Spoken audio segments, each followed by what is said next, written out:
Hi everyone, it's Paula. How are you? I'm doing another course today that I want to put out here called Happiness Factor and what to do to reach it. This is based on me joining some communication and programs of training on the brain and how to rewire it and the happiness curve. Now, this is not about the happiness curve in itself. That's a scientific study that is being done and it's being shared and talked about in multiple ways. And this is, to me, I was looking at it that the happiness curve is based on a general population worldwide, but it doesn't take into necessarily account illnesses and stroke recovery and brain injury. Really drains it, in my experience, my happiness.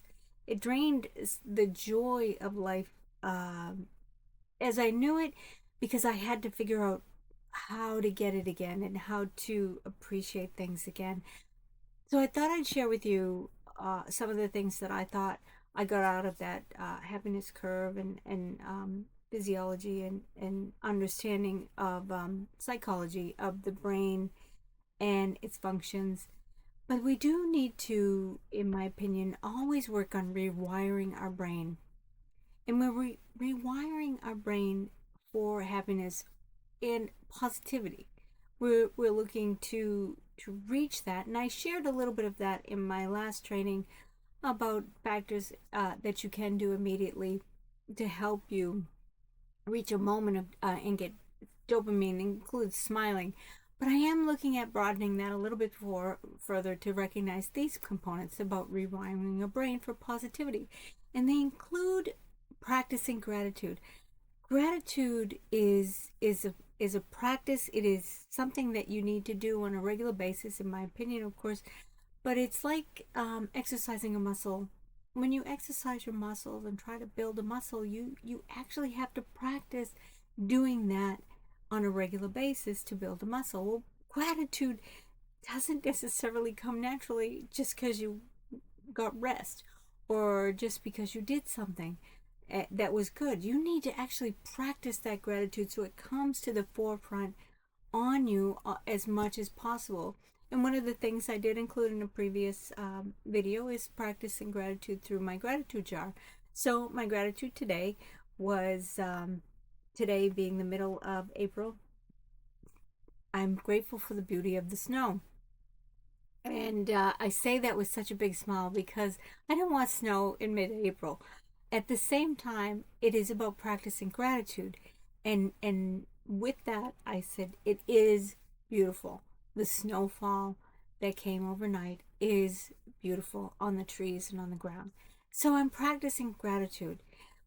The other is mindfulness. Mindfulness is also recognizing, taking that practicing gratitude is just recognizing the positive as much as possible in there.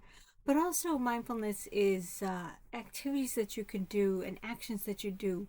And I give an example. As yesterday I was at the grocery store, and on the way out they had the flower area on my way out, and all the bunches, and I actually just took a moment and stopped and smelled some flowers.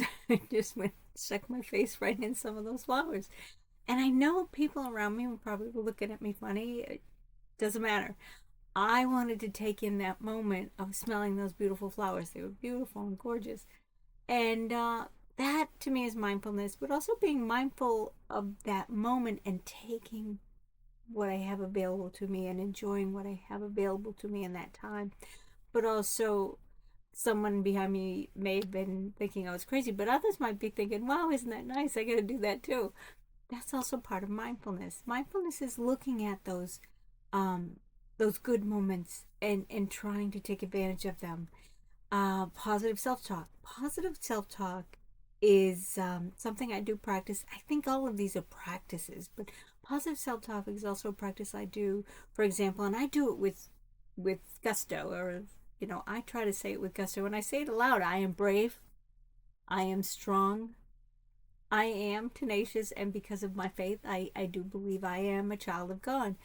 And I say those aloud, and I say those with confidence and power. I also have other positive self-talks that I do is I believe in myself. I know I can do this. And other positive self talks as I believe in my future. Um, that always takes practice to take over our patterns and rewire our brain. I do want to mention here that all of these things are done in conjunction with each other. They're not pick one and I'm going to do this. It's really working on all of them, because there are days that mindfulness is not as strong or my gratitude is really hard to find. And that was February. I had a hard time with gratitude. So I actually did my Hawaiian prayer or mantra of O Ho'oponopono. Possibly you're familiar with that. But I couldn't reach gratitude, so I was reaching for mindfulness in there. And I was able to put that in the gratitude jar.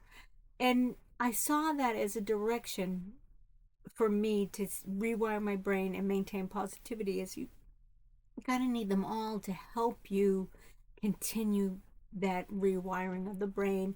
And how do you reach this happiness factor? The other components are challenging. You have to challenge those negative thoughts, and you have to challenge the negative thoughts. You have to surround yourself with positivity. These are not easy. Challenging negative thoughts also includes me challenging those people that might be thinking I look funny in the grocery store, but I smiled, being okay with that. But people are going to say, possibly, she's crazy. Others are going to say, oh, I want to do that. But they're not my concern, so I'm not going to challenge those thoughts. My concern was taking in the moment. But also challenge those negative thoughts when you may have them and they creep in. I don't know, you wake up in the morning, and for the first 6 months of my stroke, I kept saying, oh shit, I had a stroke. I had forgotten. Um, but I had to challenge that negativity, and I might have been the person I am, but I did immediately said, okay, how do you sit up? And I had to remember how to sit up. These were some of my issues in my stroke recovery. I had a pretty bad, whatever, stroke, a pretty strong stroke, where I had to really remember how to sit up in bed, because I couldn't remember. My memory was gone. So instead of going, oh, continuing down the path of, oh crap, and with that, bring us right to surrounding yourself with positivity. It happens sometimes that you get around people that are just constantly complaining, or I don't want to say complaining so much as bringing up factors that are real, and they're saying, oh, well, that must be terrible. And it's like, well, I don't want to have that conversation about, oh, that must be terrible, or wouldn't it be awful. It's how about, wouldn't it be nice that I know that today's snow on the ground is going to melt because it's mid-April and it's not going to stick around.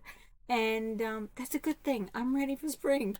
And that's where I've come from, or I try to surround myself with conversations that go down that path of how good this will be. Everybody's different. None of these are easy. None of these necessarily come natural, too.